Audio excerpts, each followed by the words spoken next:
আসসালামু আলাইকুম সুপ্রিয় দর্শক, আশা করি সকলে ভালো আছেন। প্রিয় দর্শক, মাছ মাংস খেতে খেতে অনেক সময় আমাদের মনে হয় যে একটু শাক ভর্তা ভাজি বা ডাল হলে কিন্তু মন্দ হয় না। তো সেটা ভেবেই কিন্তু আজকের এই রেসিপিটা, পুঁই শাক দিয়ে মসুরের ডাল, অনেক বেশি মজার। আমি তো পার্সোনালি অনেক বেশি পছন্দ করি। তো চলুন কীভাবে রান্না করেছি আপনাদের সঙ্গে শেয়ার করি। প্রিয় দর্শক, এখানে আমি পুঁই শাক নিয়েছি এবং এটা হচ্ছে নিজের বানে, আমরা বান বলে থাকি বা মাচা, সেখানে লাগানো পুঁই শাক। তো এই পুঁই শাকটা কিন্তু বাজারে যে কেনা সেই পুঁই শাক থেকে একটু আলাদা এবং অনেক বেশি মজা লাগে। সেই পুঁই শাকটাই আমি নিয়ে নিয়েছি এবং সুন্দর করে কেটে ধুয়ে নিয়েছি। এখন এখানে আমি কিছুটা মসুরের ডাল দিয়ে দিচ্ছি।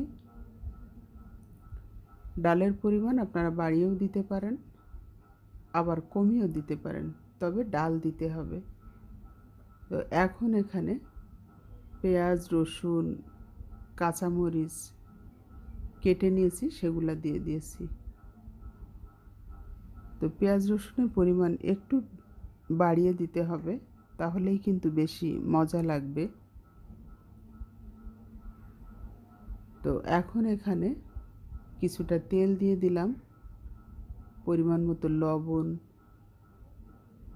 হলুদের গুঁড়া দিয়েছি, আর ভালো করে হাতে মেখে নিয়েছি। কিন্তু আমি হাতে ভালো করে মেখে নিয়ে পানি দিয়ে দিয়েছি। ব্যাস, আর কোনো কিছুই করার দরকার নাই। এখন শুধু ঢাকা দিয়ে দিতে হবে। কিছুক্ষণের মধ্যে রান্নাটা কিন্তু কমপ্লিট হয়ে যাবে। এত অল্প সময়ে রান্না, অথচ এত মজা বলে বোঝানো মুশকিল। যারা রান্নাটা করেন তারা জানেন যে কতটা মজা হতে পারে। তো প্রিয় দর্শক, একটু নাড়াচাড়া করে দিচ্ছি, আবার একটু ঢাকা দিয়ে দেব কিছুক্ষণের জন্যে।